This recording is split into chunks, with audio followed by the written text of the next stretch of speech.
deaf? Don't try that Halloween shit with me.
Welcome to the channel, ladies and gentlemen. What is up? It is Monday night, and we are ready to rant and rave and deal with a lot of rumors.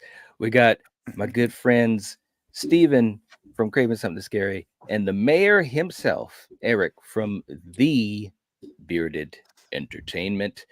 Fellas, we haven't had a chance to get together yet and talk about the state of Scream 7 to rant and rave and all that good stuff, but we will get the opportunity tonight. For you guys in the chat, thank you so much for coming to hang out with us. We really appreciate it. A blanket hello to everyone. We see you guys, and yeah, good to have you. Brandon's in the chat. Good to see you, brother. Saying, given the circumstances, I have mixed feelings on this film now. Okay, all right, and we will definitely be talking about that. JJ, Paula, what's up? The general is in the chat. Good to see you, Val. Kenny's in the chat. All right. Denisha, what's up, Denisha? Good to see you. All right. Rebecca, good to have you here, Rebecca. Good to see you, Saint. I'm ready, baby. Get it up. I love that. Yeah, buddy. That's right. What's up, Jen? Good to see you. We got Mega Giants in the chat. All right. You're all right.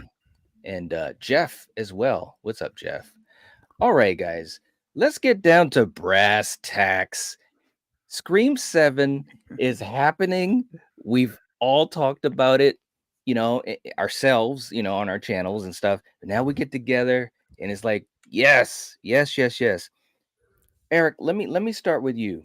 Opening thoughts. Now that we know it's coming and we know the two people that are attached, how you feeling about it, man? Well, we know three. We do know Guy Busick is back to write. So it's true. Yeah, I just want to make sure, and we know that James Vanderbilt isn't getting a writing credit, which means Guy is open to do anything he wants to. I'm pretty sure Kevin Williamson is not just going to sit back in the back seat and let Guy write the entire thing. Bro, I'm super excited. When I was thinking the day before this, because I was literally making a video the night before this news on my top 4 picks for directors. And then I wake up to this news, and my best case scenario in my head wasn't as good as Kevin Williamson coming back with Sidney Prescott. Right? So dude, exactly. Yeah, man. Who would have? I'm not gonna lie, man, because I sleep during the day, and every once in a while, like, get groggy, wake up, and check stuff, or check messages or whatever. And when I found out, I thought it was fake, right? And Steven, you had texted me too. Yes, sir. And I love that about you, bro. You're like, I'm gonna keep Night straight and let him know it's real. Because I really thought, when you first wake up, you're like, I thought I was misreading the headline. I really did. Yeah, dude. Steven, your opening thoughts, man. I mean, this is, who would have thought, bro? Who would have thought?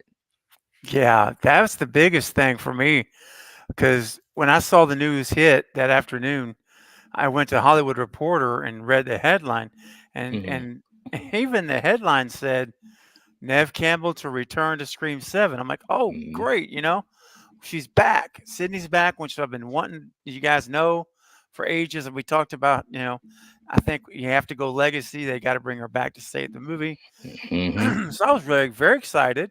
And then I start reading the article. And then it says inside the article, not on the headline, it says, and Nev reveals also that Kevin Williamson will return to direct the film. Mm. And my jaw like hit the floor because there was no universe that I ever had him in as a director ever. Mm. Mm. I'm Mhm. like, what? What? Are you serious? Mm. So, I'm gonna say it like this as far as my initial thoughts on Kevin. I believe that, something to the effect of, and again, this is just my own idea, speculation, and I didn't hear this from any leakers, et cetera, et cetera. But Mhm. I suspect, I really do, that he looked around metaphorically, surveyed this, and said, "This movie is in rough shape. Mhm. It's in bad shape. This is my baby. Yep. I created this, along with Wes, we brought it to life." And so it would not surprise me if he went to the producers, the studio executives, and said, "Look, I'm not going to allow this ship to sink. Mhm. I want to step in. I want to direct it. I want to take over the helm Mhm. and make sure this gets done properly. And I need Nev Campbell back with me. You need to pay her." Mm. Mhm. I really Yep. do. I think something to that effect happened. And then I also think, last couple thoughts, and I'll shut up. I also think at about that same time, he calls Nev and he says, "Hey, listen, I'm going to direct this film and we're going to make it work where you get paid. And I want to know, are you interested? Would you come back with me and Mhm. let's get the gang back. Let's make Wes proud again, and let's make this movie something he would love." Which Mm. and I think that happened. Something like that Mhm. happened. And did you notice in Nev's comments on her Instagram, she was like, she always wanted to do a movie with Yep. Kevin. Always dreamed of it. Yep. Yes. And so I think it was the perfect storm. They came Mhm. together. And finally, Gary Barber got the message to pay Nev Campbell. And Mhm. here we are. We got them both. So I'm very Yeah. excited. Man, yeah, absolutely. And it's funny because I knew that we would probably touch upon Kevin right at the get-go, and that's what I'm calling the Kevin effect. Mm. And I mean, I really think you hit it on the nose. I truly think that Kevin surveyed the situation just like we all did as fans, right? And what have Yeah. we said? And Stephen, we've said it a lot. Sydney has to come back. This is the only, Has to. now with what had happened with Melissa, Mhm. I wanted her to come back regardless, right? But Yep. definitely after what happened with Melissa, it was really the only. I don't want to say the only, but in my mind, as a super fan, it was really the only way we were going to get this thing back on track. You got to Yeah. bring in the final girl, and you got to have a good story. And I truly do think that Kevin was instrumental in that because Mhm. look, he's not dumb. He knows what's going on. And I truly agree with you. I think he said, look, we got to get Nev back. We got to get the story together. I'll direct it. He spoke with Nev and said, this is what we got going on, and we're going to figure Yeah. out a way to make this work for you if Mhm. you want it to. Yeah. Boom. Yep. And I truly think that, look, we're going to talk more about a lot of things, obviously, but if this all comes together, man, Kevin Williamson could be like the ultimate superhero for this franchise. I mean, totally Yeah. steering it clear of the iceberg. Mhm. And real quick too, in the chat, you know what another iceberg is when we have a channel member anniversary. Jen, Yay, Jen. Year and a half. 18 months. Wow. That's what 18 I'm months? talking about. Woo, Dude, saying that's she says incredible. Oh wow, I have an anniversary. Perfect timing. That's awesome. I could actually hear her saying that. Jen, thank you so much. We really appreciate you. You know that, and it's awesome just the support you have for all of us and throughout the community. So we love you and thank you so much. Seriously. Um, and hey to you guys that are coming into the chat. We really appreciate you guys coming in. We got Quentin in the chat. What's going on? Good to see you as well. Sarah's in the chat. The queen is in the house. What's going on, Sarah? Good to see you. All right. And by the way, if you guys have not hit the like button, please do. It helps to support us. Gina's in the chat too. And as always, if you haven't subscribed to my guests on the panel, make sure you guys do that. We have the links in the description. Make sure you guys subscribe to Craving Something Scary and the Bearded Entertainment. So, Thank you. this whole oh yeah, absolutely, guys, absolutely. That's a prerequisite. It has to Prerequisite. happen. I love Yeah, it. has to happen. So let's move on to another thing that I thought was interesting because we're so happy about Kevin being back, and as we should be. But here's a question I want to ask, just to have conversation here. Eric, I'll start with you. Kevin could make a mistake if he does what with Scream 7? Have you thought about any of the possibilities where this could maybe turn sideways? And if not, that's perfectly fine too. But what do you think? It's something I would consider a mistake. But I on the flip side, I know there are people who are actually wanting that. But in my opinion, I think it would be a mistake if he splinters the timeline. If we do a new Nightmare approach, or if we do a direct sequel to another movie, in my opinion, that would be a mistake. I think one of the things that makes Scream so good, and one of the reasons, in my opinion, it's the best franchise, is it is a singular story from beginning to end. We don't have any remakes. We don't have any going back to this sequel or this movie isn't canon. We don't have any of that. Everything you've seen up to this point on the theatrical screen is part of the story. So for me, it would be a mistake if he tries to ignore anything that's happened before, say that it didn't happen, or if he goes a new Nightmare approach. Good point. And there's a lot of talk about that as a possibility. And I know even in our close group of friends, there's a lot of people that are open-minded to that possibility, and some that are kind of like, I don't know if they want to do that. Stephen, we've had that conversation before as well. So it's interesting. Maybe we'll touch upon that some more. But Stephen, what about you? I mean, do you see anything that Kevin could do that could be considered as a mistake by you? Well, this will be fun. I guess this will stir up the hen house for you. I'll be so bold as to say that, and I know that, and again, I know guys writing it, so let's I'm clear that Kevin's not the writer, right? But we all know the directors plays a huge part in all this, especially Kevin. I mean, goodness gracious. So, he's not Radio Silence who's doing their second production. This is Kevin Williams, who created this universe. So I would think he would be given some liberties that others would not. I guess is what I'm trying to say. So, all right, boys, you ready? I'm putting it out there. Yeah, I think I know what's coming.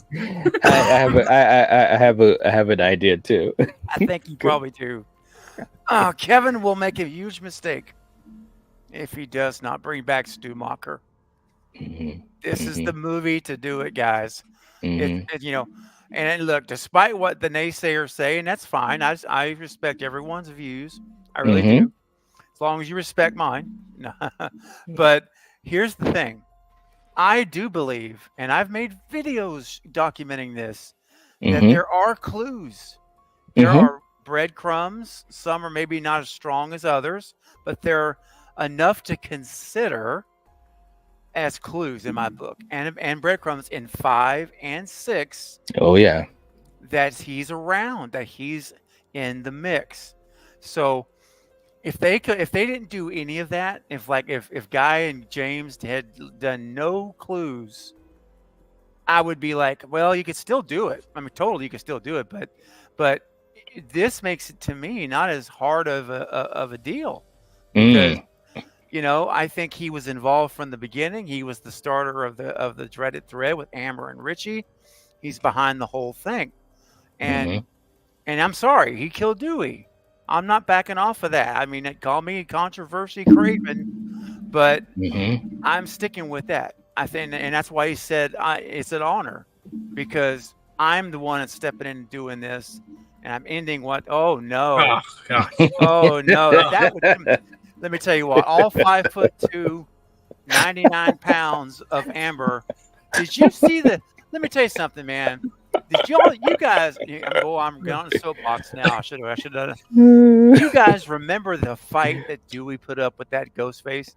Yes. I mean, Dewey was struggling. He was Yeah, like, he was. he was like all of his strength, and he was still being overcome on some of those fight scenes. I mean, that's anyway. You want to know a difference too? Sorry, just to bring. Look at how that Ghostface was like fearless going after Dewey, but then That's look right. at Amber when she's fighting against Sydney or Gale. She's cowering back. Like it's a completely different fighting style. It's a completely different reaction to the violence. So it's true. Sorry. Yeah, that's a good point. No, you're right. And so I guess I'm saying all those I rabbit trailed to say that there is enough there that you could make the case for Stu to be back in 5. I mean, in 7. And now we've got Sydney back. We've all said that's the strongest thing you need. They could do it without Sydney, but having her back makes the most sense. Yep. And Guy Busick is a Stu truther. He self-admittedly said in interviews that he's always trying to find a way to get Stu into these movies. And without Daddy James, because that's what he was like the chief writer, and I feel like he held him back a lot. He held Guy back. And if he's gone and he truly has freedom to write his story, I say we have a decent chance that Stu Macher is back as a cult leader, and he recruits a couple of ghost faces to kill with him. We don't know who they are. There's your murder mystery throughout the movie. We're trying to figure out who they are. Right. So we get all those elements back. But we get Sydney and we get Dewey. I'm sorry. Oh, Dewey, I wish. Sydney and dang it. That's one reason I would love to do a Saw 10 approach and shove this movie after 4 and before 5. Yeah. But, anyway, that's a total different subject. So there you go. Kevin makes a big mistake if he doesn't do it, if he doesn't cash in on Stu. I knew you would feel that way, and I totally agree. And my answer to that was similar in the sense that Kevin is so good with this world. He's so good at making choices, and sometimes he made just little choices that became so important. Little things with these characters, because this is a character-driven franchise. Yes. And he knows how to deal with characters. And I think for me, it kind of piggybacks to what you were saying, but I just hope that he isn't tied up by the studio, by decisions that are made above him. True. You know what I'm saying? Because, hate to say it, but even the master, had to answer to people. So to me, I think that could be one of the only things, other than what you guys, I agree with what you guys said too, but to me, that could be one thing that I'm just still a little nervous about. But there's that other part of me on the flip side. It sounds like a contradiction, but the other side of me feels like with him coming back and trying to save what was the rubble of 7, there's a part of me that's thinking he knows what works, right? Yes. So if he wanted to get Nev back and make sure that she came back in 7, there's a big part of me thinking that if we bring back Sydney, we gotta bring back Stu. This is the if not now, when? Right, when? Exactly. You know? So there's that part of me too that's thinking he's gotta bring him back. He knows. You know, if Matthew Lillard pulls out of that convention this October, it's on. I'm because there is the rumor that they're shooting this fall. Yes. Because Matthew Lillard is supposed to be at Scarefest mid-October, so if he pulls out, I'm just gonna theories we're gonna go flying. Yes, the internet will be on fire. Real quick too, saying hey to Nola Ray's in the chat. What's up, Nola Ray? Good to see you. And everyone else that's joining in. And Val, thank you so much for putting up the link. If you would like to become a channel member and help support the channel and this community, all you have to do is click this link, or you could hit the join button next to the subscribe button and do it. Yeah. Let's see how many people will dare to become a channel member while we're streaming live. That's right. How about this? If you join right now on the channel, if you become a channel member, the three of us, I'm stepping out, guys, because I trust you. The three of us will all welcome you, applaud you, and we might even sing a little welcome song. I don't know about all that. Yeah. You had me in the first half, not gonna lie, but the welcome song is what got me. I will sing it. I'll sing a welcome song. That's fine. There you go. Hey, there you go. Yeah. Woo, I love it. Just for this stream, though. You got to do it now on this stream. You're all right, man. Thank you so much. You bet. You're the best. You're the best, man. So I agree with what you guys said. So okay, so we talked about that, and I know we're going to circle back to that at some point. But let's touch upon something that is, kind of a holdover from our last two movies, and what you guys may think about that. Obviously, the Carpenter sisters. Eric, I'll start with you. Are we, or I should say, are you, like right now, just for the fun of this conversation, we're speculating, we may not know much at all, but right now, how sure are you that we won't see either of them in Scream 7? If you were to give a percentage or just describe. I would say 95% sure that we're not seeing them in 7. Okay.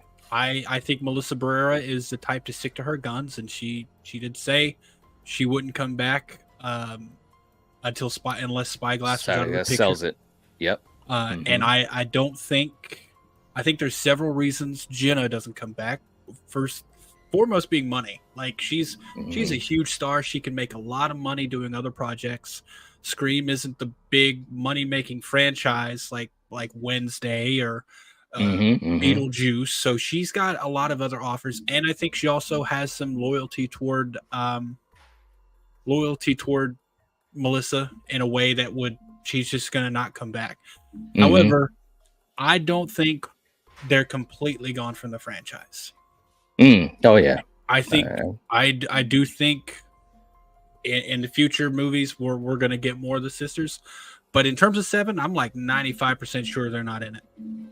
Okay. All right. How about you, Steven? I'm right there with Eric. I just don't see it. I think they're maybe 8. I mean, it'd be really funny because, and this is another reason why I don't think we're going to get a timeline change, because Guy Busick is writing it, and Guy and James created Mindy and Chad and Sam, and that's their characters. I don't think they're just going to want to. I mean, I could be wrong, and again, there's a part of me that kind of hopes I am, because I want Dewey back. But realistically, though, I don't think so. And I think we might even see the Meeks twins in this movie, although they both claim they've not been contacted as of yet. That's right. Yep. So, but that's the same thing Nev Campbell said at one of the last conventions she was at. So, well, I mean, things can change quickly, right? They got a director now, so I mean, who knows? So, it would not shock me at all to see the Meeks twins, but I don't think the Carpenter twins, our sisters, are going to be in it. But I think they'll be mentioned by the Meeks twins, and wouldn't it be funny if they do this whole flip? Like, remember in 6, Gail was like, or Sam was like, "Where's Sydney?" She's like, "Don't worry, she's safe with Mark and the kids." They, whatever the line was. Remember that little one Yep. line? Mm-hmm. I could see in 7 the Meeks twins, Sydney saying, "Where's Sam and Tara?" And they say, "Oh, don't worry, they're off in hiding right now." They Right. basically flip it. Flip it. Yeah. Yeah. That could be fun. That way they're keeping the Carpenter sisters in the universe alive still. And so it's still a possibility because they want to leave it. I think Guy especially would want to leave the door open for future negotiations because a lot can happen, in a year or what have you. So that's those are my thoughts. I think they'll be mentioned if the twins are in the movie, they'll be mentioned, but they won't be in it. I'm pretty much 99.9% sure that we won't see, the sisters, which, there is a part of me that's kind of like, it's too bad. But again, there were situations happening that were just really staggering, which at the same time is what makes the fact that we're going to get this movie with Nev and with Kevin so freaking amazing. I just didn't, like I said, I didn't see it coming. We wanted Nev to come back. We knew it was possible. We all said it. You said it a lot too, Stephen, and you too, Eric. They gotta pay this woman. Yep. They gotta make things right. She wants to be a part of this, but she feels as though she's worth a certain level of respect, and I can't fault her. I can't fault her whatsoever. And but the fact that it happened, I was like, wow. And of course, Kevin. Now, here's the other thing I want to know as we continue with this, because we're talking about the possibility of Stu. You just said the twins, Stephen. Eric, who else could we see in this film? Anyone else that comes to mind that you either think we will see or that maybe you want to see in this, other than brand new cast members, of course? I wouldn't hate seeing Kirby. I brought up a storyline on Craven's channel, and I think over on a live stream. Actually, I brought it up on multiple people's channels. I've just never made a video of it on my own. I think it would be awesome to have a kind of a Dewey focused movie within a movie, like part 3. They were making they were making Stab 3. I brought up the possibility that Gale, after the events of 6, did write Dewey's book, the book about Dewey, and part 7 doesn't have to be LA, doesn't have to be Hollywood, because they shoot movies everywhere now, but they're making a movie about Dewey based on Gale's book. Yep. And in that case, I think it sets up a perfect possibility to bring back Dewey in the form of videos, in the form of like flashbacks. And Kirby, I maintain that Dewey helped get Kirby on the right path to get into the FBI. And I would love to see some flashbacks of after 4 of Dewey helping Kirby with her recovery, helping her, like, list little instructions on, like, hey, if you're going to take, this law enforcement test or whatever, do this or this. Just some emotional bonding there. So I think Kirby would be a perfect person to have. If I'm being honest, I would love to have Chad in it, but I don't want Mindy in it. If it opened with Mindy getting killed, I would be so on board for that. Yeah, for me, I would love to have Mindy back, or not Mindy, Chad back. I'd love to have Kirby back. Other than that, you got your regulars. You got Sydney and Gale, and Detective Kincaid would be good to be back, because I want a Ghostface that has a distinct motive that we've never seen before. And I think it'd be awesome if a Ghostface was a criminal from Detective Kincaid's past that he put away, maybe even wrongly, like he wrongly accused him and the guy got put away. And they're coming back to get revenge on him, but just kind of does it through attacking Sydney. That could be pretty interesting. And Stephen, before I get to you real quick, just to say hey to Mayan's in the chat. What's going on, Mayan? Good to see you. Hope you're doing well, and thank you so much for helping out in the chat. And we also have a super chat coming in from MMA, $5 super chat. Thank you so much. We appreciate that. Saying, wouldn't it be crazy if Mark's been working with Stu all along? That's how Stu has been able to stay in hiding all these years. Just a theory. Let me tell you, this right here, this would be something. It would be something because it would, let's face it, Sydney's entire life has been marred with tragedy. Every movie, right? There's some tragedy she goes through. Could you imagine if, since Scream 3, talking about flashbacks, you could even have moments where you see Mark Kincaid calling Stu, and they're talking on the phone and different things like this. And what if we were to find out, if this theory was right, came true, that Mark Kincaid and not Angelina was the true second killer? That Kincaid was the accomplice with Roman. There you go. I mean, and listen, you know me, I'm all about Angelina. Yeah. And I still stand by it being Angelina right now. I'm just saying I'm going down a rabbit hole. Yeah.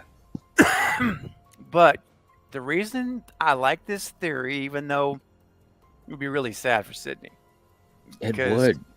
The kids are going to lose their father because, he's not going to live. They never do.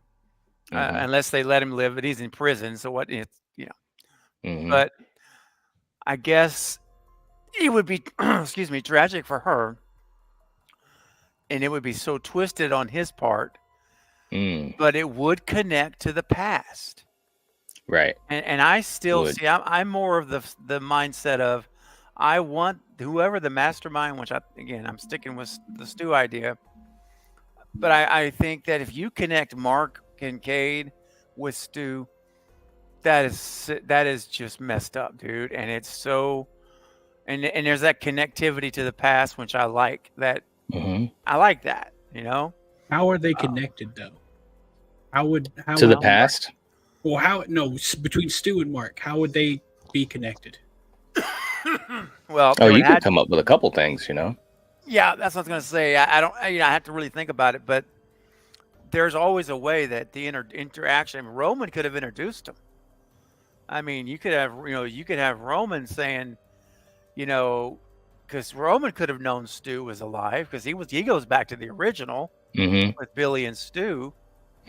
So Roman could have already known that Stu was in hiding, and he could have introduced him to Mark and said, "Look, here's Mark Kincaid. He's a detective. Blah blah blah." And they, he's going to ensure he remains, a secret remains a secret. If something happens to me, I mean, I can almost imagine like Roman saying, "Look, if I don't survive this for any reason, Mark Kincaid is going to make sure you stay, your cover remains." And then they begin to form a partnership, if you will, over the years. And then that leads to Scream 5 and 6 and ultimately to Seattle, where they just say, it's time to end it. It's time to end Sydney.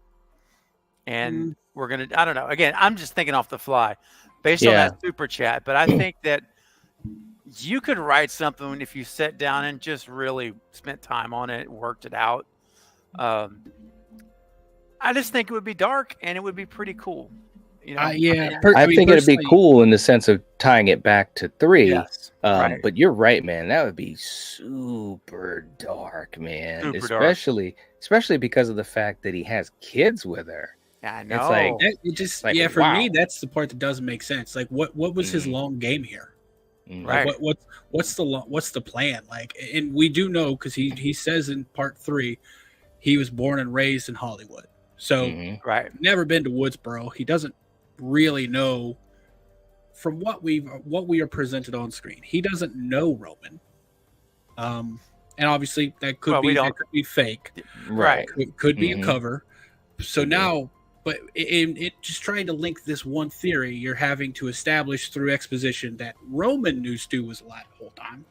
And then that Roman and Roman and Detective Kincaid knew each other the entire time, and that Detective Kincaid knew Stu was alive the whole time. And I mean, two people can keep a secret if one of them's dead.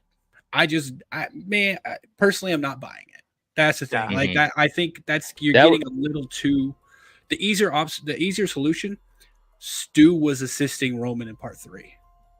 Yep. That's my. It wasn't Kincaid. It was for me. Stu was assisting him in 3. I'm okay with Roman knowing, because I've talked about this before. I think it was Roman. You can make an argument that Roman was in Woodsboro during the attacks of part 1, because you do see those. Yes. Those ghost faces, and I'm like, in my head, that's right. Roman. Roman could have very easily assisted Stu in getting himself, keep staying alive. Jeez, fumbling over my words here. I assisted him in, keeping him alive, and then that part going down. But I don't know, man.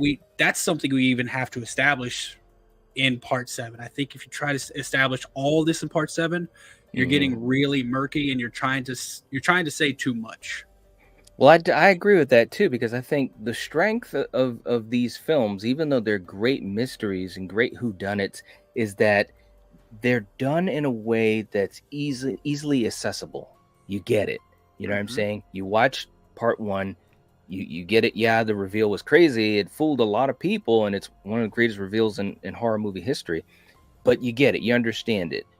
Same thing with 2, same thing with 3, 4, even 5 and 6. So I think if you go down that rabbit trail, it could you could run into some potholes. You really could. Not that it's not intriguing, So again, MMA, thank you not only for the super chat, but that's a really interesting theory. It is. It really is. It would be the darkest thing. That would be the thing that would kill Sidney Prescott. Probably, That would be the thing that would kill Sidney Prescott. It's the father of her kids. And here's the thing: she trusts you. You have to know she trusts him implicitly, because that's right. They have children together. So if the whole plan is for Sidney to die, it doesn't make sense to me if he's the Ghostface, because he sleeps in the same bed as her. Like he could wait one night and just gone. Right. So absolutely. it would be so dark. I don't know if it would work out story wise for me. Yep, absolutely. Also, just to say hey to you guys jumping into the chat, we appreciate you guys coming on in. What's up to Ben and DJ? Good to see you guys. Dawson's in the chat too. What's going on? Good to see you. And May, you're all right. You are all right. May's putting in the links, not only for Eric and Steven's channel, so make sure you guys click the link if you haven't subscribed to them. That's first priority. But May also putting in the link. We will be having our celebration stream this Saturday night. I just got the confirmation earlier today that I got the night off from work, guys. And trust me, that's not an easy feat. It's not an easy feat. So it will, thank you so much, man, because it takes a big weight off of my shoulders. You won't have to be looking at the clock the whole time and then not stressing out over it. And that's the worst. I'm gonna be taking my watch off, bro. We're gonna be kicking back. We're gonna have snacks. Hey, look, this might be the worst stream I'm ever gonna host. I'm gonna be so relaxed. You're just gonna be sitting back. So guys, what's going on?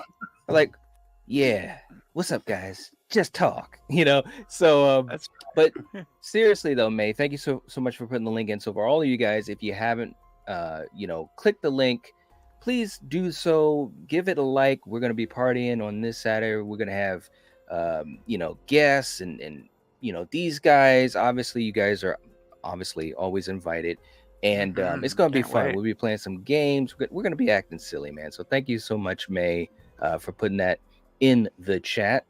And you know what else we've put in the chat is another super chat. Hey, and Jeff's coming in hot off the press. Thank you so much, Jeff. $20 super chat, man. Wow, that's awesome, man. Thank you so much, man. All right.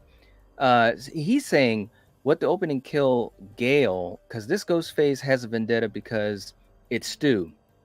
They don't know it until the end, and he goes after Sydney and her kids, and then we have a big ending reveal at the end. Okay, guys. Now, first of all, thank you for that, Jeff. We really appreciate that. And I'm going to play a clip. Actually, let's do that first. Let me play a clip For you, and also for MMA, you guys, thank you so much for doing super chats. It definitely helps the channel, keeps the lights on, and all that good stuff. So here's a super chat clip for you guys. Steven and Eric, sometimes when you are feeling down and blue, you might need a little pick-me-up. And sometimes it could be something that you have no idea what the heck is going on, and it might sound like this.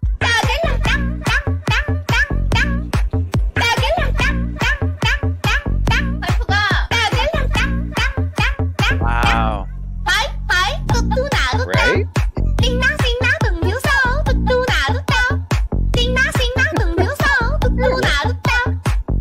Yeah. What are you doing, my man? Dude, we've officially gone off the deep end, man. And I love it. Very much so. Yes. Thank you so much for the super chat, y'all. Wow. Seriously, that was great, Jeff, and same to you, MMA. But let's talk about Gail, because Jeff referenced that. Steven, I'll start with you, and then we'll go to Eric. Okay. Do you think that Gail, and we, I know we've talked about this and ad nauseum, but for tonight, what do you think Gail's position in this film would be? Do you think it'll be an opening kill? Do you think that she's going to survive this film? How do you see it if you were to put it into your thoughts? Yeah, I don't think she's the opening kill. You could I guess you could make a case that would be a powerful way to start the movie. It would be kind of a grabbing you by the shoulders, shaking you a little bit, for sure. But I don't think so, man. I think, especially with Kevin back at the director's helm, I really see this as an opportunity for us to have Gale Weathers from Scream 1, 2, 3, and 4 again. There you go. Thank you. Finally. Yeah. We have not had for the last 2 movies. And she's been like a shell of herself these last 2 movies. It's like it looks like Gale, sounds like Gale, but she's not acting like Gale. So I want to see this movie. I think the opportunity is there. And so a lot of this is me hoping, I think, more than, because we don't know right now, obviously, but that's the fun of it.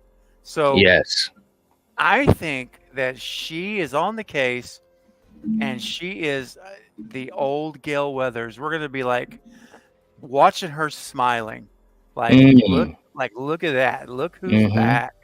And I want the attitude, I want the spunkiness. Yeah. I know you're about 50 pounds overweight. I mean, I that's the old Gale that we just don't have anymore. So yeah, I want to see that. I want to see that from Gale. And honestly, unless she personally is just like, you know what, I have been doing this character for so long, I'm ready to end it. Right. Then I think she will get. I think the only way she gets killed is if she says, "I want to be killed." That's how I look at it. I think so. Otherwise, keep that name on there as executive producer. Keep popping in the movie and having a part and being a part of the story. I mean, so my hope is she's not killed. She's there. She's active, and she's intricate to the story with Sydney. That's what I'm hoping. I hope she flies to Seattle and like she's spending all of her time with wherever Sydney is. She's with Sydney the whole time. Yeah. I hear you. I agree with that. And thanks so much, Brandon. Much appreciated, man. And Val said, what was I watching there? There you go. Gabe's in the chat. What's going on? Good to see you. Welcome to the chat. Gerald as well. Hope you guys are doing well. And thank you guys for hitting the like button. We appreciate that. Yeah. And Jen saying, I'm so sorry to have to miss your celebration stream night. I have some killing to do that evening. Well, that's right. Yep. We'll be with you in spirit, and I'm sure you'll be with us in spirit. But I hope you have fun. Yeah. And the replay will be waiting for you when you're done. That's right. And I can guarantee we're gonna have some fun. We always do. But I can definitely guarantee there's gonna be a lot of fun. Eric, how about you? Any thoughts on Gale that you want to share? I don't think she's gonna die. I think Gale and Sydney, they last. Even if they're not in any more movies after this, I don't think they're dead. We have Gale to thank for most of the movies if you really sit down and look at it, because without Gale, Stab doesn't get written, because Stab was based on Gale's book, The Woodsboro Murders. Without the Stab franchise, Part 3 doesn't happen, Part 4 doesn't happen, Part 5 doesn't happen, Part 6 doesn't happen. So 2 would obviously always happen because of Billy's mother. But I mean, after that, everything was kind of on a path because of Gale. So I think she has a much bigger part in this franchise than just a backup lead character. Yeah. And I'm sticking by my her writing the Dewey book theory, because I appreciated the character arc she was on at the end of Part 5. And I was actually really, I was really put off by her character in Part 6. Like, she was getting back to she was kind of getting back to her old ways, but in such a skeevy manner, like the way she was. It didn't seem authentic. No. And like, you know what I'm saying? Gale always did that, where she would like press people for information, but it was the right people. You know, like it was the law enforcement who was trying to tell everyone there's no killer here. You're all safe. But in Part 6, when she goes up to the survivors of the last one, like, oh, do you think Ghostface is here because of you? Like, what are you doing? Like, you've gone from being, an antagonist or a protagonist helping assist people to blaming them. And I hated her character in Part 6. So I want her to actually write the book about Dewey, to honor him like she said she was going to. And if she does die, I think she'll be in a kind of in a manner like Dewey, like saving someone. If she does, she's going to sacrifice herself to save someone. And if that happens, that is a complete character arc for her. She went from being the one just being there for her own benefit, right, selfish, to dying so someone else could live. Yeah, but I agree. Yeah, I agree with that. I think that if they were to kill her off, like you said, Steven, if Courtney Cox said, hey, you know what, this has been a blast, I've loved it, it's been great, but at some point, we got to call it a day. If she makes that choice, yes, then she will be killed off. But if so, it has to be done the right way. And I have faith in Kevin commandeering that choice if it does get made. And I agree, if she sacrifices herself, what an arc. You look at the totality of her character, what an arc. It has to be done in the right way. It has to be a hero sacrifice, which of course is one of the issues I had with Dewey's death. I think it could have been done better, but we won't go down that path. But definitely for Gale, I mean, she's the only person that's been in all of the films. You know what I'm saying? That's right. Courtney Cox. So they have to give her respect. But I want what you were saying, Steven. I want the old Gale back. We've been doing these watch parties on your channel, which, by the way, this Wednesday, Scream 5 is going to be so cool, because now we're transitioning. Yeah, we're transitioning. So I think as far as commentary, I think we're going to have a lot to talk about, just as big fans, you and Nate and myself and Coriander. But yeah, I've so enjoyed watching Gale. Me too. In those first 4 movies. Yes, dude. And just to be transparent, I'm a huge Courtney Cox fan. I mean, she's like, woo, so, and her character was amazing in those 4 films. But very much, like you said, Eric, in 6, I was just like, what the hell is this? I just did not think it was authentic, as far as where her character was at. Even the little callbacks to Dewey, it just didn't feel like that was Gale, and maybe that's just me being a fan talking, but I do want her back. I want her to be on the case. Like in 4, when she says time to go rogue, I want that Gale. Who better to give us that Gale than the person who created the character of Gale? Exactly. That's exactly what I was gonna say. And so that's why there's so much excitement, as far as having Kevin Kevin Williamson is directing Scream 7. I'm still, it still just gives me a buzz just even thinking about it. It really, really does. Yeah. Man. Crazy. It's crazy. I did, we used to talk about, man, if he could come back and if he could direct it. And I think, at least for me, even when I've said it, I was just like, that's just not going to happen. It just never seemed like it was going to, it seemed like he was content, kind of being on the outskirts and offering a little guidance and, all that type of stuff. But man, it's just so exciting. Yeah, it's great. Yeah, I like I said when we first started the stream, when I was thinking of the best possible scenario of directors and storyline, because there had been some rumors that the Spyglass is turning to an entirely new cast and stuff like that. When I was putting the best case scenario in my head, it didn't even come close to the scenario we're getting. Yeah, I know. Right? I know. I totally agree, man. I mean, hell, so Kevin's directing it, Nev's coming back. We're assuming Courtney's going to come back. I'm a huge Kirby fan. You guys know that. So if Hayden comes back, and if Mark comes back, if Patrick Dempsey comes back, holy crap, man. I mean, I'm just like, wow, we're going to have so much to talk about as far as these castings become made public. Yeah. So many theories. There's so many ways they could go with this film. And the great news, for a lot of us that are big fans of Matthew, is that there's so many ways that they could bring Stu back. And there's so many reasons to think that they will. We've never. Hey, look, Steven, I'm just saying. I know we said this in 5, and I know we said it in 6, but in my opinion, we've never gotten any closer than we are right now for that Stu train to take that initial voyage across country. That's right. It's stocked up. We got the fresh loaves of bread, that really expensive butter. The music is set. I mean, we're ready to rock, man. I'm just really excited. I really am. I am too. This is like the best chance for Stu's return since Scream 3, when he was supposed to return. He was going to return. Yeah. Do you think?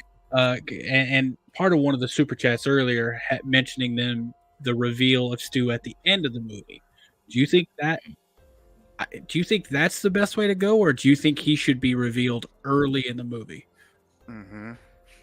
Yeah, I was just thinking, man, they almost need to reveal him in the trailer in terms of hype, because there's a lot of people who still aren't on board for this movie. They're not, because of politics and we're not going to get into that, but there's a lot of people who aren't on board. And I think you're going to, like, even people who don't like Stu or the idea of Stu coming back, they see Stu Macher in the trailer, and maybe it's not even like a current Stu Macher, but it's Stu Macher's name in some way.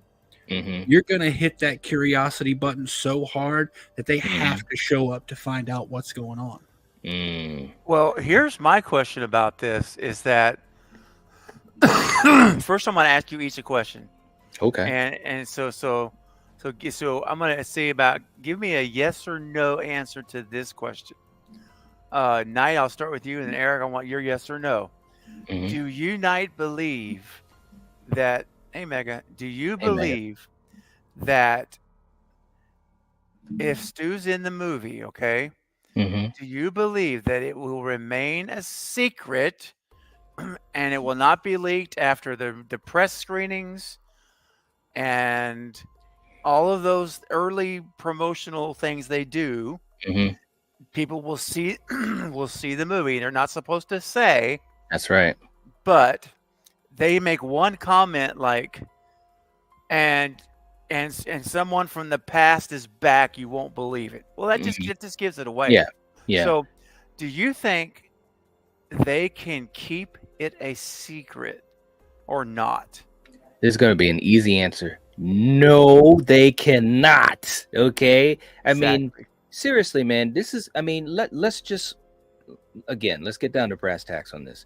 This will probably be one of the biggest things in the franchise ever. You know, I mean, if he comes back, and I just think that it would get leaked out some way, somehow. You know, that's the thing about when you have the early screenings and all that type of stuff, you know, and people are told, you know, you can't do this, you can't do this on social media, you can't do that. But you know, there's going to be somebody. Oh yeah. Somebody that's going to put it out there. And even if they don't explicitly say that it's Stu, if they allude to the past, or if they allude to something that maybe Stu said in Scream or something like that, Right. there's no way they're going to keep a lid on this at all. And that's why I agree with Eric. You almost have to just kind of go on the other side of it and say, look, we're going to let you know. Maybe maybe when that first teaser comes out, because it's all about momentum. And I know I'm ranting, but I'll let Eric answer this too in a second. But it's all about momentum. So that teaser is kind of like the gate is open, right? Now we're all in. People are finding out stuff. Leaks are happening, possibly in this and that. I think in the teaser, what they should do, the regular stuff you do in the teaser, show some stuff, kind of glossing over things. We see Nev, we see Courtney, hopefully we see Hayden and Patrick, whatever, whatever. And then at the end of it, you allude to Stu. And I mean allude. Don't say it's Stu.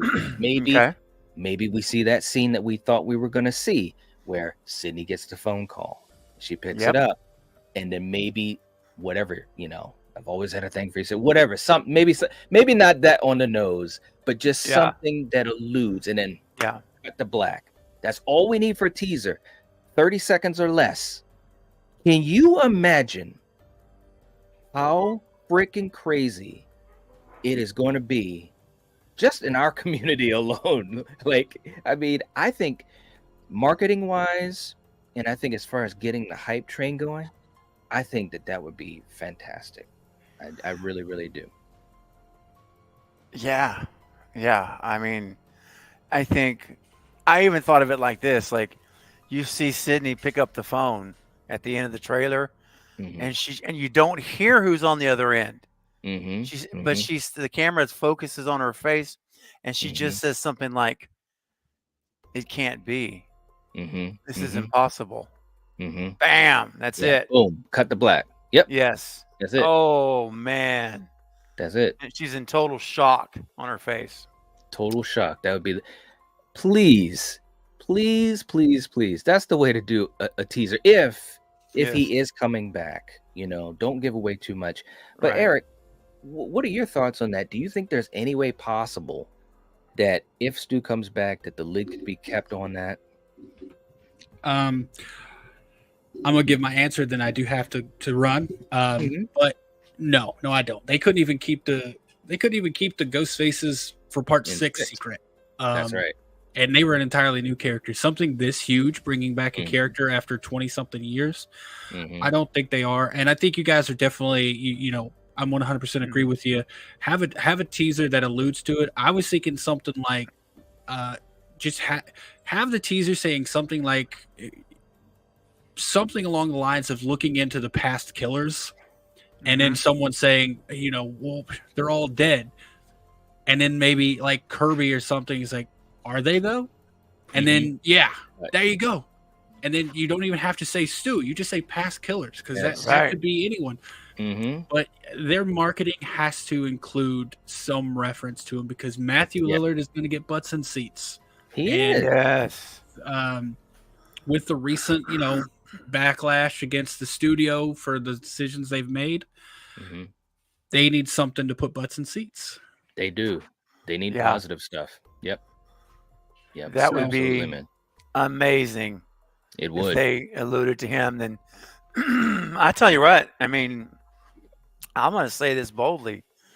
I think if all these things come together that we're talking about, I think Scream 7 is the highest grossing Scream film of the current era. I know this is going to make more money than 5 and 6, both. Oh, yeah. Well, totally agree. No doubt. In my mind, no doubt. All right, gentlemen, I do have to run. This has been Eric. So great. Thank you for having me tonight. This was great. We'll have to do more of this when the news comes out. More news comes out. Oh yeah. brother. You know it. All right. Sounds good. Later, everyone. All right. Bye, Catch you later, man. man. See ya. Take it easy. Yeah, no, I agree, man. I think this is definitely it's gonna make all the money. It's gonna make all the money. You know why? Mhm. Because it's such a interesting and somewhat divisive topic, you It know, is. and you're gonna have so many fans like us that are so hyped and just wondering about the possibilities, and then you're gonna have the fans that are not on board with it, which is fine. You know, they can have their opinion too, Sure. but it's Yeah. gonna be curiosity, you know, Yep. because the thing of it is, and I don't think I've really ever talked much about this. As much as I love Matthew, and I Mhm. think that it'll all work out, especially now that we got Kevin on board, and Matthew is fantastic. But if there's any bit of a hiccup, this Mhm. this could, you know, turn into some trouble as far as how it Mhm. all plays out. They've got to nail how they bring him back and how they present him within the story. Because again, he can't be a reveal at the end. He can't. No. But what could happen is his Yeah. accomplices could be a reveal at the end. Bingo. That's right. Yeah. Yeah, we Yeah. get the unmasking that we Mhm. all love, you know, reveal at the end for Mhm. the accomplices. But I think that as an audience, I want us to know Stu's there early Yeah. in the Yeah. movie, and that we're actually seeing Matthew Lillard acting. Yes. We're not Let him having to cook. just let him Mhm. do stuff, and Mhm. we get to watch him actually be in the movie again, not just a reveal scene. Yeah. And Agreed. that's what I hope so, man. I think as much as I would love Matthew to be a secret, I don't think it will be kept a secret. It will be leaked. Someone Mhm. will leak it. I can promise you that. And Mhm. so we're going to ruin the surprise. And then I would rather just say, like you said, man, just put it out there, allude to it in the teaser, Mhm. and let's be upfront. Matthew Lillard, sit and Matthew Lillard, or let me say it this way, Stu versus Sydney, or Stu and Sydney are back together again, or whatever. I'm just saying Mhm. the marketing would be insane, and Yep. you could even have, anyway, you could do a lot of stuff with posters and all kinds of stuff. But Oh yeah, absolutely. And yeah, man. then this time we actually will get a really good final confrontation, unlike what happened with Laurie Strode and Michael. Oh gosh, Oh yes, man. dude. Seriously, yes. Right. Oh, Real quick too, in the chat, May, thank you so much. She's got the link for our Battle World episode tomorrow night. Tomorrow night will be a first of its kind. We will have a triple threat edition. We will have wow. Freddy, Jason, and Leatherface. We have never done that before. It's going to be so much Oh, fun. All four of us are really excited how this conversation is going to go, how the categories are going to play out and everything. So I'm really excited. So definitely click the link, give it a like, and we appreciate you, May, and Sarah as well. Keeping track of the likes in the chat. Thank you so much, Sarah. We appreciate you. And Sarah's coming in with a super chat. Thank you so much, Sarah. $5 right. super chat. The Queen is speaking to us, and she's saying, let's see, I would hope Stu's return would be a secret. Thinking of the reveal, but I think they know he would make them so much money. They want butts in seats. Absolutely. Yep, that's right. Absolutely. You got to look at it as a business decision, just like Steven was saying. They know that Matthew, there's a lot of love for Matthew in the fandom, you know, even if they're not on board with Stu coming back. So they would have to reveal it. You know, I Yeah. would love it in a perfect world. I'd Mhm. love to go into that theater on opening night and not know that he's in it, and then it's a reveal, even if it's Yeah, early. That would right. be crazy. But yeah, we just don't live in that type of a world anymore, man. Now with social media, you just can't No. do it. Someone will take a screenshot Oh yeah. and post it. Yeah. It's They just will. like, man, yeah. They will. So I would rather let's just rip the Band-Aid off, be up Yep. front. Matthew Mhm. Lillard's in the movie, and then let's celebrate it. Then we can get excited about it. We can theorize and theorize and theorize. And then we'll see how many Stew Train tickets get sold, because Right. all of a sudden, I think there's going to be a lot of people that say, you know what, I want my ticket now. That's right. It's You know, true. I'll It's be so like, you know what, true. you can get one, but I'm charging double now. You weren't in on it. Right. You weren't in First on it class is before. full. First That's class right. is full. It's full, buddy. VIP section's full. You're only Oh. allowed one piece of luggage now. So, Yeah. Sarah, thank you so much. We really appreciate you know that. Let's play a clip for Sarah. And you know, Sarah, sometimes even when you're the best at something, you don't always have your greatest day. And here's an example of that. Here we go. You make me sad. You make me strong. You make me mad. You make me love you for you. Wow. He said, wow. Wow. Poor Celine. Oh, man. I know, Oh, man. yeah. Yeah. Sarah, thank you so much. And we also Uh-huh. have Val with a really cool question here. Thank you so much, Val, saying, what's your thoughts on the motivation behind Sydney coming back? Now, are we talking just character-wise in the movie, Val, or do you mean for Nev coming back? Unless you read that differently, Stephen. That's one thing I'm just curious about. Mm-hmm. Yeah, what are your thoughts on the motivation behind Sydney coming back? I'm going to assume she means Nev. Character. Okay. No, you think? Well, I'm just... Oh, character-wise. Okay, thanks, Val. Okay, so Okay. yeah, we're talking about Sydney. Okay. Hey, Interesting. Destin. Hey, Destin. So, for me, I think Night, it comes back to the family. Yes. It has to come back to the family. I think Mm-hmm. the reason her motivation for coming back is because she's being protective. Her family's Yes. under a threat. Mm-hmm. Mm-hmm. Yep, And I agree. Yeah. Mm-hmm. I think, you know, and I've talked about this, and by the way, hey to Ginger Ninja in the house. What's up, brother? Hey, Ginger. You know, I've talked about this a couple of times. I think the best way to get her back, I talked about this in my latest video on it.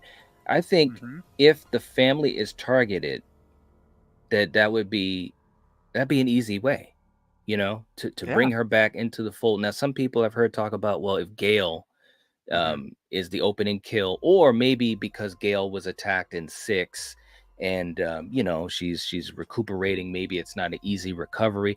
That's possible, you know, that she might visit Gail or whatever. I could see that, but I think the stronger case is that it's her family, man. I mean, that's about as personal as it gets. That's more personal than herself, you know, especially if the kids are involved with it. Yeah. So I think that's exactly how they're going to bring her back into the fold. And for me, anyways, as a fan, it would work. It would work. It Me really too. would. Yeah. Val, thank you so much for that. We appreciate you, seriously. And Destin's in the house. All right. Good to see you, man. Hope you're doing good. And Destin was saying, I think Martha Meeks gets killed. It brings the OG and Meeks twins back to Woodsboro, only to find they're making a stab requel in the town of Woodsboro at the same time. Bring Hollywood to Woodsboro. Woo! Wow. Poor Martha. Boy. Poor Martha. I know. What do you think that? Well, you know, hey, anything is possible. It is. Personally speaking, and I know Eric was saying he's hoping that Chad comes back, and he wouldn't mind if Mindy is an opening kill or whatever. And you know, and I like Chad as a character too. And there was at times I've really enjoyed Mindy as well. I like Jasmine as an actress, but you know, I think they've made some missteps with Mindy. But there's a big part of me that's thinking we're not even going to see the twins, right? You know, very possible. I have in my head space, this is going to be Sydney's family somehow being targeted. Somehow it's going to bring Gail into this one way or the other. For all we know, it could be the type of thing, and I've said it, I think it's going to be multiple killers. And like you said, if Stu's the mastermind, he's going to have accomplices, hopefully at least 2. I think there could be a double attack or a double whatever, because I think that Gail could be part of it as well, you know, as far as blackmailing Sydney. Like if you don't do this or whatever, then your friend is going to get killed. And also her family being targeted, you know, showing that, hey, we know where you guys are at. Yeah. Nice grocery store you're going to on Thursday mornings or whatever. You know, something along those lines makes more sense to me, because if you bring the twins back, inevitably, and there's ways to do it for sure, but inevitably you're going to have to explain why Sam and Tara aren't there. And I just don't know if they want to go down that road. They could, but that's kind of my thought process. What do you think about Martha and the twins being involved in this? Is it going to be too messy, or could it work? I mean, the Miggs twins, they could be in it. You know, they certainly could be. But again, what do you do with them? Right. They're just kind of out there. I don't, you know, I mean, they're not really close with Sydney at all. So there's not like a friendship like Gail kind of scenario. So what do you do with them? I mean, unless you just kill them in the opening or something, or early in the movie. But if it's not in Woodsboro, if it is in Seattle, then there's no reason for the Meeks twins to be in Seattle. I mean, again, it's not like they have a real relationship with Sydney. They barely even met her. So that's the challenge for me, is what do you do with them if you bring them back? How are you going to make them a part of the story, as they're supporting characters anyway? They weren't lead characters in 5 and 6, either one. So they're supporting the Carpenter twins, our sisters. So yeah, I almost lean towards thinking that they're going to save the core. They're going to save the Meeks twins for possibly 8, in hopes they can get Melissa to come back by then and maybe pick up the core 4 storyline, perhaps.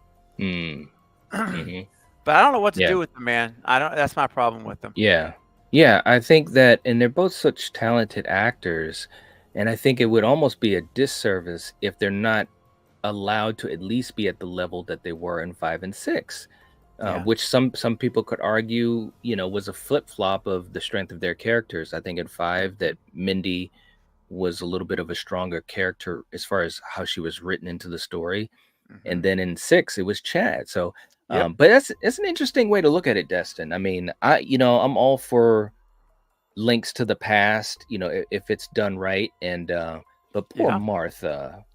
Oh, Martha. Let's not kill little Martha. I love Martha. It was so cool seeing her in 3. It kind of, you know, just put a smile, you know, warmed my heart. Jason, thank you so much, man. Thank you. We appreciate you being here, and awesome to have you, man. You're always so supportive. We love you, man. Thank you so much. And May is still working, man. She's putting in links. She's putting in emojis. She's shaking hands and kissing babies. Thank you so much, May. We've definitely had a lot to talk about with this franchise in the last several days. It's been really fun. It's been a lot of fun. And there's so much more news that's going to come out in the coming weeks. I think we're going to be having this stuff all the time. The impromptu streams and videos. Heck yeah, man. It's going to be I'm so excited.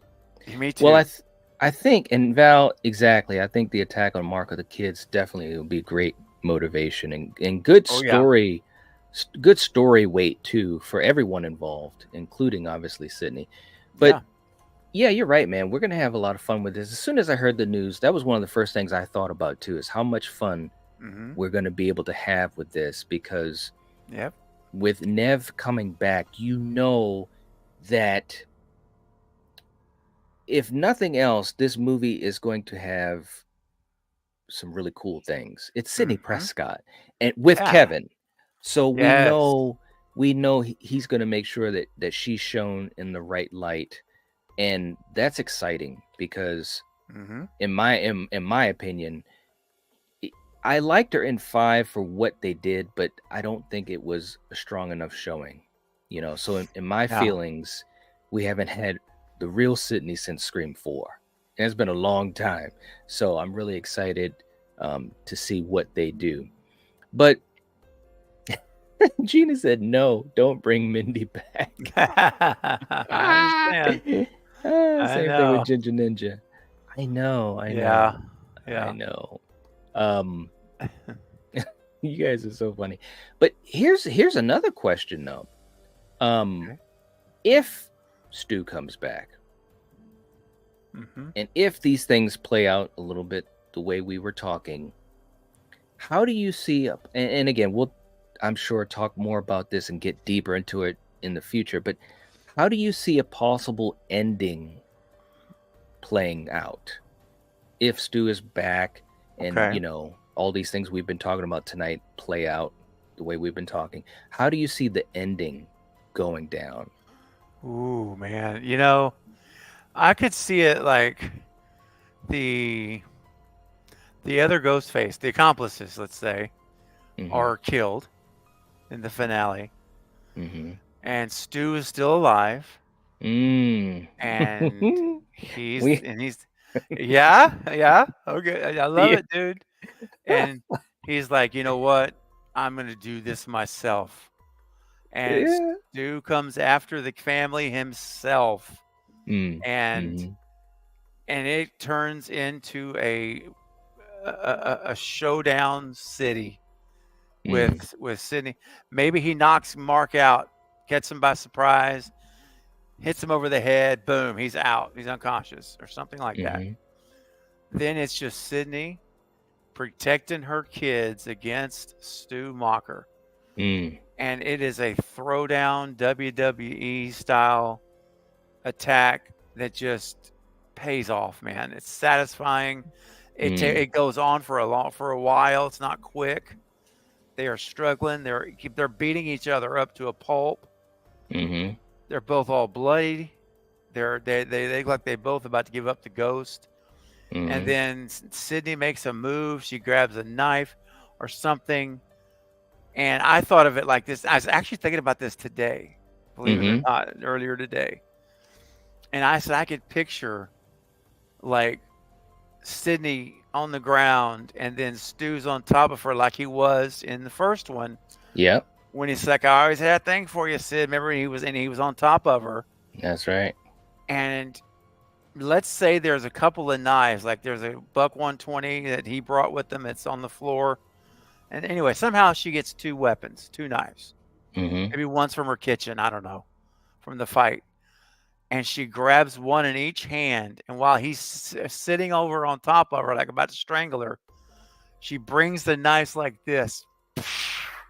Both of them simultaneously in the neck, dude. And I don't know if this is okay. I'm going to be careful on YouTube. I don't want to get you in trouble. But she clips both of the blood carriers. You know what I'm saying? On each side of the neck at the same time. Bam. I mean, dude. And then he just falls over and bleeds out. It's done. And then the next thing you know, at the end, she stands up over him. She looks down, and he's a lot like Dewey was in the hospital. He's laying there in a pool full of blood. There's no. I mean, and she even kicks him. She even checks his pulse. Like there's nothing to make sure. To make sure that it's done. Now but remember, that's the very end, though. It's a whole bunch that happens before that. That's just in my imagination. Yeah. Do you think if it happens like that, or let's say it's similar to that, as far as, you know, he's going through the movie, he has accomplices, and, you know, they get killed, there's a showdown with him and Sydney, blah, blah, blah, all that stuff. Do you think, okay, this is a multi-layered question, I suppose. Do you think that would be the end of Sydney's story? Number one. Number two, okay, and I already know the answer to this, but just your thoughts. Do you think that would be or at least the last Scream for a little whiles. And when I say little whiles, you know, kind of like a Halloween vacation. You know, let's take a decade off, and then we'll come back and figure out what we're gonna do. What do you think? So, would it be Sydney's last Scream? It could be. I'll say it like that. That would set it up where she got, you know, the ending that she deserves. All of these families alive. Mark's okay. Kids are fine. Stu's dead after all this time, and there's no one left to come after her. There's really not. He's the last heel, and he was the last one. So I say it could be her last movie because it gives the writers flexibility. So it could also not be. If they want to bring her back, they could do it with her kids being older. They could time jump. You know, her kids are in high school. And now guess what? They're getting stalked by Ghostface. I mean, you could do that. So I think the smart way to write this is not closure. It's openness. You leave it open for the future, just in case. Just like at the end of 3. Yeah. Just like the end of 3.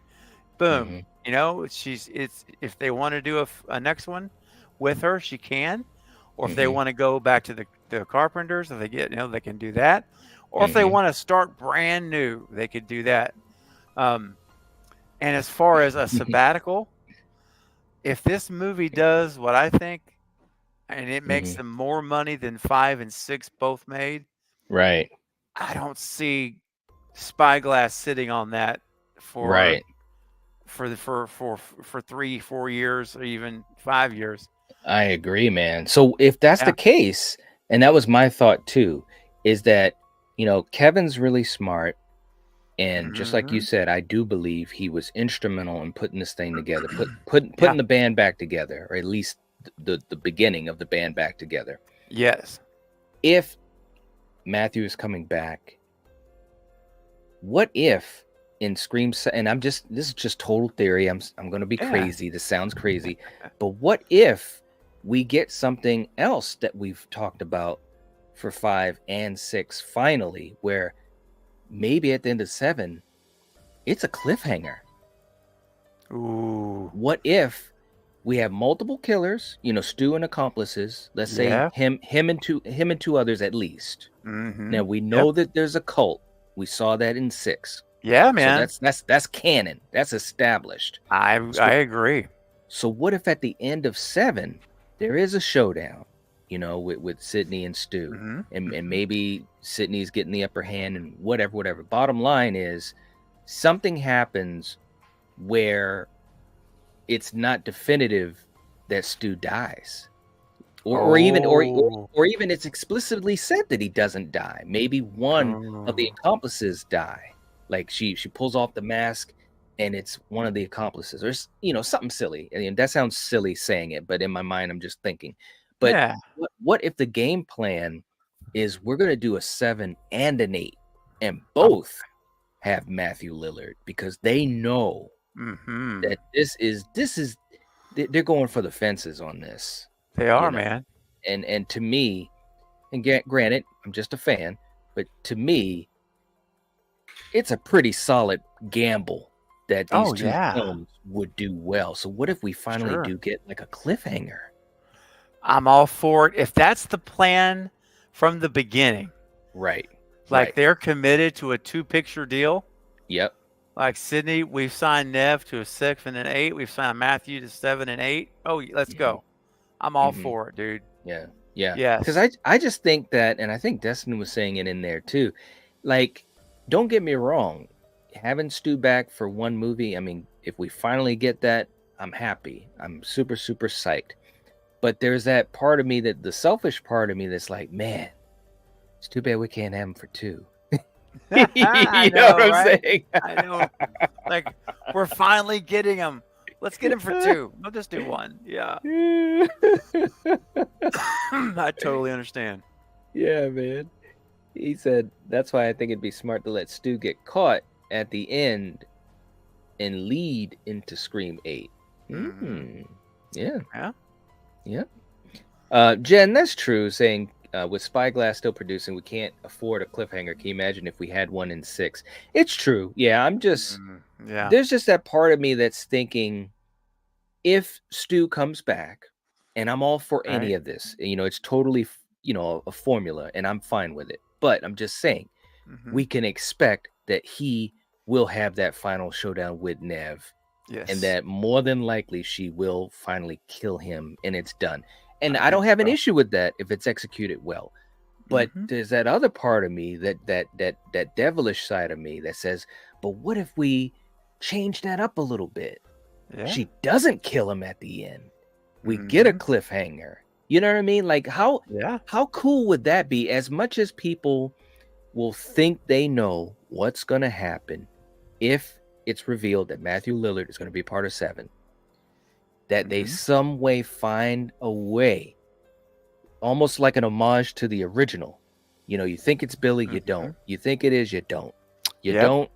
Holy crap, it is. But wait a minute, it's also Stu. What the heck? You know what I'm saying? That's it, man. So what if some way, somehow they're able to throw that twist, that curveball to us in 7, even if we know Stu is coming back? To me, that would be, man, if they could pull something off like that, that would be amazing. Dude. I would be all for it. I'd be so excited. The Stu train would have to refuel and restock again for Stream 8, and I'm all for it. Trust me. We'll have to sign new contracts. That's right. Oh gosh, dude. That's funny, man. It would be amazing, though. I'll tell you that. It would. It really, really would. Yeah. Oh man. Well, look, guys. This is you guys. Look at Brandon's like, Night. I want to. I know. I'm getting greedy. That's we have the freedom to do it, though. We can do that. That's okay. Yeah. Right now, like all bets are off. We can, like it. Mark Kincaid said, all bets are off, man. All bets are off. Yeah, man. Hey to Hollywood guys, and I think that Matthew's a long contract with Blumhouse and doing the Freddy Nightmare series, right? Really? I don't know about that now. I didn't hear about that. Yeah. Wow. I mean, he's doing 5 Nights at Freddy's. Yes. And he's got another 1 or 2 of those movies, which again is only going to make him more popular. More of a box office draw again. Heck yeah. Oh yeah. Dude. It's yeah, true. 5 Nights at Freddy's. Gotcha. I figured that's what he meant. Yeah. Okay. Yeah. No, no worries.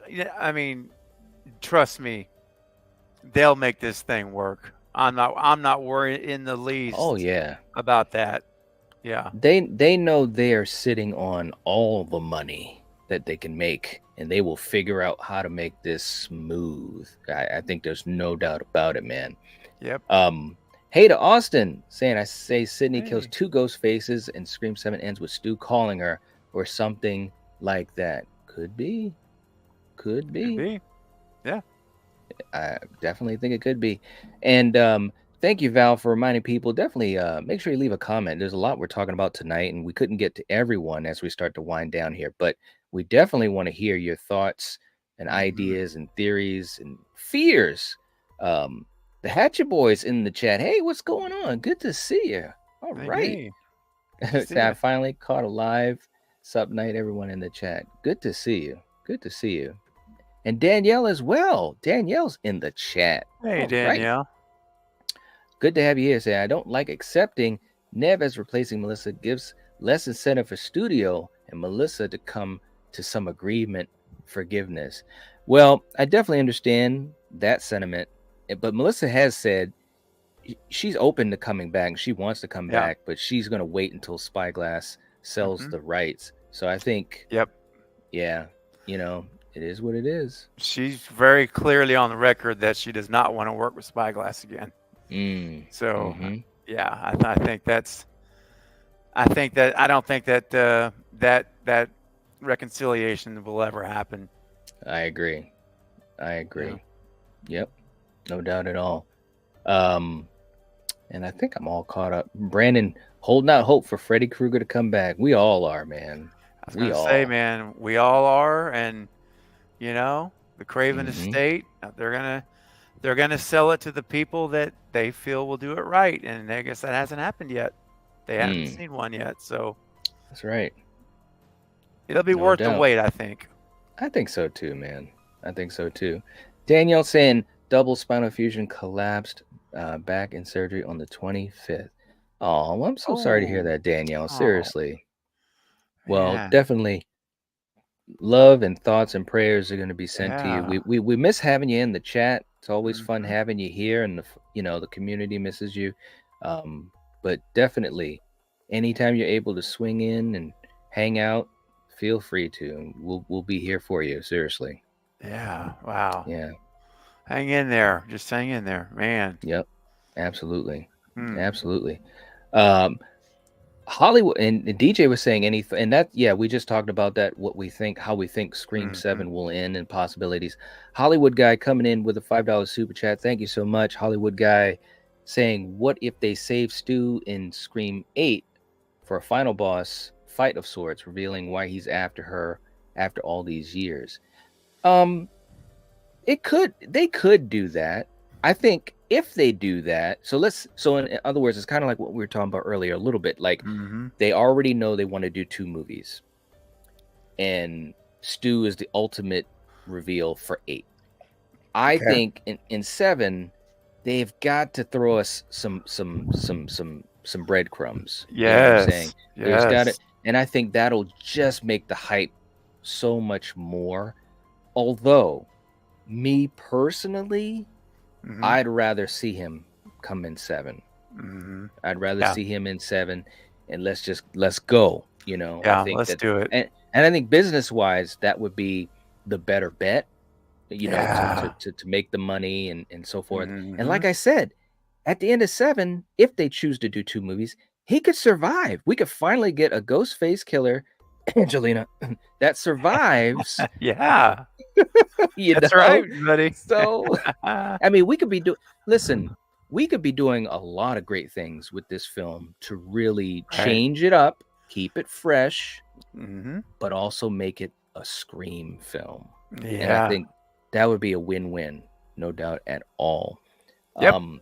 Hollywood guy, thank you so much for that super chat. We really appreciate you. Real quick, we'll play a clip for you. Again, sometimes when you think about childhood, especially for us, Steven, we had a lot of things we did. We were very creative. We played board games, and we also loved to color and draw. But sometimes bad things can happen like this.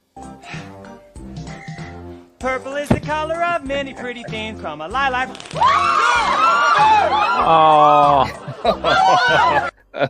Oh, poor Purple. I know. He was so happy too. He was. Oh my god. Oh gosh, that's great. Thank you so much, Hollywood guy. We appreciate you. Yes.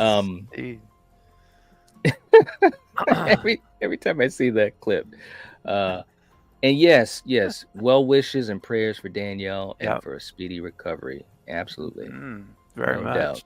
And you guys are so kind. We appreciate that. Seriously. All right.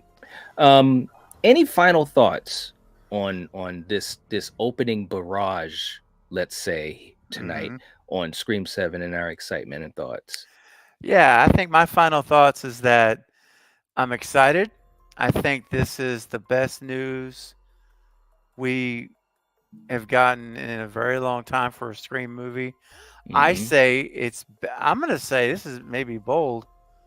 I think this is better news than we got with the announcement of Scream 5. I mean, this tops that. I mean, coming out announcing we have a new Scream film with Neve Campbell and Kevin Williamson directing. I mean, that already puts this movie, in my mind, in the leader spot for the last 2 films. And now it has to deliver. Okay, yes. Obviously, it's got to deliver. That's right. The script does have to be written well, and everything, all that stuff has to be, But I think that when you look at potential, I'm talking about, the potential is there for this to be, again, a Scream movie that we rank back with the originals, the original 4, the Craven films. Yeah, that it might fit in somewhere in that mix, because I think that honestly, it could blow away the last two. I really Oh yeah, believe that. Yeah, and agreed. I almost dare I say I expect it to. My Mm, expectations are that high right now with Kevin yeah, involved, and not just involved, like he's not like a consultant, which that would be huge anyway. that's But he's right. directing it, dude. Mm-hmm. He is the man in charge of everything. Mm-hmm. Yep, that's So right. I mean, I just have to believe we're gonna get a throwback Scream film, which is what I've been screaming for, no pun intended, for Mm-hmm. months, right? That's I right. want a throwback. Give me the Wes Craven style Scream, Mm-hmm. and I will tell you something else. I'm doing a video on this. I hadn't put it out yet, but I'll give you guys the sneak peek. Night, I think you and I maybe have talked about it one on one, but Mm-hmm. I want Marco Beltrami back to score the Yeah. film. Mm-hmm.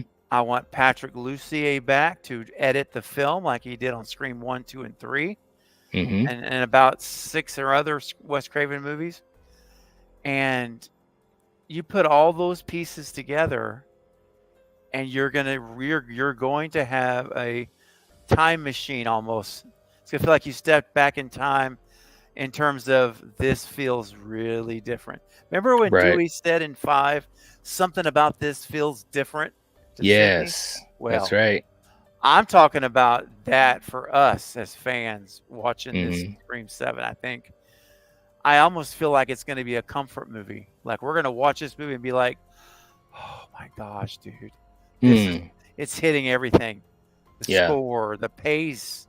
yep. Editing is huge at a night. It Editing is. huge. Yes, And I agree. it's like people don't really give it a lot of thought a lot, and editing it is a massive part of this deal. Mm-hmm. And the feel of those Craven Scream movies, a lot of it was how it was edited. Yes. And Yep. so I want Patrick Lussier back if he'll come back for editing. I think that would be fantastic, and I agree with you. Is that we had some fun with 5 and 6 as far Oh as yeah. exploring and doing some things that were kind of outside of the franchise, But I Mhm. think this is the perfect time to kind of get back to basics, get back to what Yeah. made those Craven films so special, and obviously, obviously we don't have Wes, but all the Yeah. other things that we could have, Mhm. and we know what those things are. Like you said, the editing, the music, the characters, Kevin commandeering all of that. And like I said too, and we both have talked about this, when we're rewatching those films like we've been doing on your channel these last Mhm. several weeks, the thing about the Scream movies that I always enjoy is that it's a fun watch. I mean, obviously Yeah. we're dealing with murder and all that type of stuff, but what I mean is these characters are so well written that you get connected to them, you get invested in them. And so as you're going through Mhm. what's going on in the story, at the end there's always this sense of like hope, or a sense of, okay, we made it. Oh my gosh. Wow. That's right. Good for us, Mhm. And if we can get back to that, that would be amazing for a 7th film in a 30-year-old franchise, 30-something-year-old franchise. That would be absolutely amazing, and I'd absolutely love to see that. And Hollywood Guy coming in again with a super chat. Thank you so much. Saying, what if Stu's married to Angelina? Together they Oh. attack Sydney's family, revealing they are a couple. Why not? Wow. Huh? Ooh, well, That would be pretty wild to see their inside their house, and then Stu turns around and Emily Mortimer. Yep. Mortimer's standing there. Can you imagine that? Ooh, would Oh that be wow, crazy? What a callback to 3. Yes. Ooh, I don't know, like it. man. I would love. Look, I love Angelina, and I love talking about the fact that I think that she was right on board with Roman. Yep. But Yep. I don't know, man. It would look. I'd probably be like waiting to be able to talk to you about it, Steven. Oh, Be yeah. like, okay, I want to make sure he sees it before I ruin it. But that would be crazy if if we get Angelina back in there too. Oh, Hollywood yeah. guy, thank you so much for that super chat, man. We really Yeah. appreciate that. And let's see. Look, one other thing too, because my man Ginger Ninja was saying, who would you like to see take over producing, directing a Freddy comeback? I've got 2 names for you. Okay. And I know Steven is big on one of them for sure. Mhm. James Wan Oh yeah. or Mike Flanagan. Like Mhm. I think you got to have a director that has that special capability to create atmosphere, to do a great job with characters, to actually give us organic scares. I think that's what Nightmare has to get back to. And Yeah. I think someone of their caliber, if Mhm. not them, but at least of their caliber, would be my choice. That's where I would go. Those are brilliant choices. James Wan is obviously my number 1 pick, has been for ages. But Mike Flanagan would be a great second choice for me if James couldn't do it. But if James Wan does it, then it's a Blumhouse production. They buy the rights. Yep. And you've got Atomic Monster, which is James Wan's company, which they merged. So, yeah, I think you've got James Wan and Blumhouse producing. That's what I'm hoping for personally. Yeah. Agreed. Yeah. Absolutely agreed. And thank you, Val, as well. And last thing we're gonna jump to, Jen was talking about, and this was pretty interesting. She was saying her final thought was about Jamie Kennedy and how he's cut his hair and kind of done a little bit of shaving and so forth, and what we thought on that. Do you think that's anything special, Steven, or you know, we're gonna go down a rabbit hole with that? I mean, I think he could have been doing that because of filming a movie. Maybe there's a movie, it may not be Scream 7, but there could be another picture where they wanted him cleaned up a bit for his role. Yeah. But he definitely looks more like the old Jamie Kennedy now. And, you know, if the rumor is true, which, you know, again, I've got like, dude, now you know how it is when you've got 3 videos in queue. Yes. That you're writing, you're trying to get them done, and none of them are done. And it's like, so there's another video I'm trying to do, which is talking about Neve Campbell leaking potentially the timeline for filming, which we didn't even talk about tonight. That's right. That's we'll true. save that for another night. We'll get into that. But she said the fall. So if it's truly the fall of this year, then it would be no reason for Jamie to do that shaving and clean cut in March. Right. That's just too soon. So I think it's more in line with either he just wanted to do it. He's a pretty free spirit. Or he was doing it for another role somewhere. Those are my guesses. I agree 100% with that. Absolutely. And hey, Jennifer's in the chat. We're about to wrap it up. Good to see you though, Jennifer. Thank you for being here. Always so supportive. And you're right. Wan and Flanagan definitely do supernatural horror. How would it translate to a whodunit? Well, you know, with James Wan, he's also done so much other stuff too, man. I mean, even Saw, you know, didn't have any supernatural things going on. Fast and the Furious and so forth. And Mike Flanagan as well.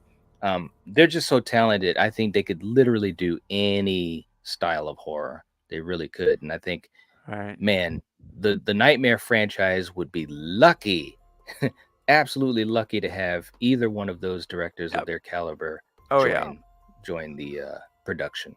That's right. And Jennifer, just to clarify, because you come in a little bit late, that we were actually talking about Nightmare on Elm Street when we're talking about Flanagan and Wan, not Scream. So, that was that's probably why you're seeing so much like talking about Wan and Flanagan all of a sudden. That's the reason why. But I think Knight makes a great point, though. I mean, when you reach the caliber of those guys, man. Yeah, sky's the limit. They can totally do it. I mean, look at Eli Roth doing a whodunit with Thanksgiving. I mean, there's an example. I mean, it's all about ability. ability, talent, That's and right. ability. That's right. So Paul is saying Dominic Sessa would be a great addition to the cast. What do you think? I'm not too familiar with him. I'm not too either. familiar. Yeah. Mm-mm. Yep. Yeah. But I wish I could say more. But yeah, no. I'm open to anyone. You know, again, with Kevin involved, Yeah. I just feel so good, man. I really do. And like you said, I expect a heck of a lot. Yeah. I really do. So Yeah. all right. Well, hey guys, we're gonna get ready to end it here. Steven, as always, man, this was so much fun. Thank you so much for Man, hanging out. my pleasure. Thanks for the invitation. Yeah, This was man, great, absolutely. man. Yeah, no doubt. And for you guys in the chat, as always, make sure you're subscribed to Crave Something Scary. We're going to be hanging out on Wednesday night as we do a watch party for Scream 5. That's with right. Nate and Reagan. I can't wait. It's going to be this is going to be such a fun week for me. You know, not to sound selfish, but this is going to be, I'm just going to have so much fun hanging out with you, hanging out with the crew, and then on Saturday night partying, and heck yeah. It's going to be fun, bro. So thank you so much for being a big part of that, because it means a lot. It really does. Dude, it's my pleasure. It means a lot to me as well. And we're going to kick it off with Wednesday night. Well, tonight, really. We kicked it off here. And then Wednesday night. And Nate was a consultant on Scream 5. So he's going to give a lot of insight around Ghostface, the costume. It's going to be awesome. But I can't wait. I can't wait. And then Saturday night, what a way to end it out with the celebration stream, Dro. And congratulations again on 30,000. Wow, that's amazing. We talk all the time, but it's still kind of crazy to think about it. And imagine, yeah, man, it's surreal. It would gotta be surreal, but it is surreal, man. It just, I guess what it shows, and you know how this is as well as anyone. It just shows that you've done YouTube long enough that you've had enough people over that amount of time that said, okay, this is worth it. I'll click the subscribe, which is tough. It's tough to do. It is. It's so much.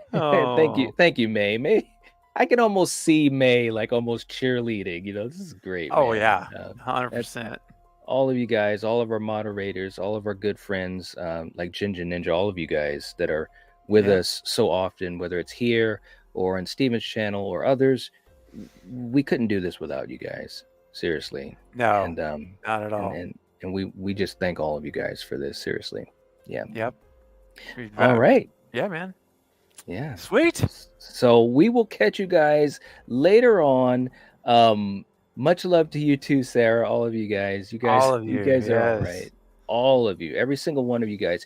And I said this too when I broke the news, and Steven, you know how it was. I didn't want to break the news until I felt it was official. But I said it, and I truly do mean it, for everyone that's been a part of this process from the past and today. No matter if you just stopped by, if you hung out, no matter whether you left a comment, whether you were just watching and never said hello in the chat, whatever it was, we appreciate it. And this is a really great community, man. I really love all you guys. Yeah. The best on YouTube. I always say it, man. It is, man. It is. So we will catch you guys all this week for some fun on Craving Something Scary and on the Nightwatch Zone. So as always, if you're watching this, if you're listening to this, you are the Nightwatch. Peace. Bye, guys.